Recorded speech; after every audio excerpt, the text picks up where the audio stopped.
الف لام میم سے عامہ کا سفر۔ یہ سفر بڑا مختلف سا ہے، جہاں سے ہم آئے تھے وہاں تک پہنچا دیتا ہے۔ آغاز الف لام میم ہے، مگر ہمارے لیے سیقول کا لفظ بھی حروف مقطعات کی طرح تھا، کیونکہ اپنے خالق کے ہر لفظ سے انجام تھے ہم۔ پر جب رب نے دل کا رسول سے مقصد رسول دے دیا، پھر یہ مقصد لن تنالو کی لکیر بن گیا، جن لکیروں کو مٹانے کی خاطر ہم نے محبوب چیزوں کو قربان کرنا بھی سیکھ لیا، صرف اس امید سے کہ والمحسنات سے گزرتے ہوئے میں محسنہ بن جاؤں۔ پر کیا پتا تھا محسنہ کی راہیں آسان نہیں ہوتی۔ اب تو لا یحب اللہ کی لا سے لا الہ ہی کہنا تھا۔ اس موڑ پر دل بڑا ہارا ہوا سا تھا کہ وَإِذَا سَمِعُوا کے آغاز میں کلام اللہ نے رلا ڈالا۔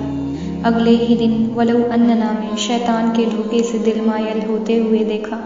پھر قال الملأ میں بادشاہوں کی جہالت گزری، تو وَعْلَمُوا میں غنیمت کی بات اللہ نے کر ڈالی۔ پر ان کی جہالت کی انتہا یعتذرون میں جھوٹے عذروں سے پھر جھلکی، تو اللہ نے وما من دابہ سے رزق دنیا کا اعلان کر ڈالا۔ اب دور بدلا، دین کو عزت عطا ہوئی، اور وما ابرئ میں صبر کی مثال یوسف کو بادشاہت مل گئی۔ پھر دین کی حسرت ربما میں کافروں میں دیکھی۔ یہ حسرت تو پھر بڑھی جب سبحان الذی میں اللہ نے ہمارے نبی کو معراج عطا کر دی۔ ہر نبی کے درجات ہم نے صبر پر بڑھتے ہوئے دیکھا، پھر بھی قال العلم پر پہنچ کر صبر کیوں نہیں آیا؟ صبر سیکھ لو اے ناز کی اقتربا کی پکار حساب جلد لینے والی ہے۔ پھر امید تم رکھنا قد افلح سننے کی، اب سرکشی تم چھوڑ دو کہ اگلے ہی صفوں پر۔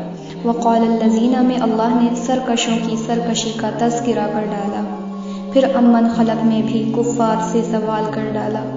کفار نہیں مانتے کہ ہم رب کے ہی خلقت ہیں، پر ہم نے اتلو ما اوحی میں سجدوں میں اپنے خالق کو ہے پایا۔ پھر خالق نے وما یقنط کہہ کر ہمیں قنوت بخش ڈالا، تو ہم نے بھی ومالی کہہ کر عبادت کی عزم لے لی۔ یہ عزم جھوٹ نہ ہو اس لیے فمن اظلم میں رب نے جھوٹوں کو ظالم بتا ڈالا، اور ظالموں کو الیہ یردو میں قیامت کے دن لوٹنا بتا ڈالا۔ اب حامیم نے پھر ہمیں کمزور کر ڈالا، تو رب نے تسلی کے لیے قال فما خطبکم میں ابراہیم کو بشارت اولاد بخش ڈالا، جس کی وجہ قد سمع اللہ میں معلوم ہوئی کہ اللہ ہر کسی کی باوقت سنتا ہے۔ تسلی اور خوشی کی انتہا کچھ اس طرح بڑھکی کہ رب کی بڑائی تبارک الذی میں خوب ہم نے کی۔ رب کی ہی صرف حمد ہے اور اس کے ہی لیے ہر علم۔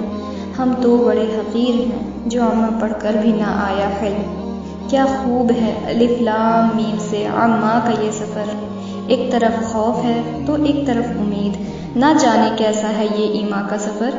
کر دے مردہ دل کو زندہ یہ ایمان کا سفر، اے خدا کر عطا ہم کو بھی استقامت کا یہ سفر، کہ سبیل الجنہ کی راہیں کبھی ختم نہیں ہوتی، اس کے نور سے ہم کو ابھی نور علی نور پانا ہے۔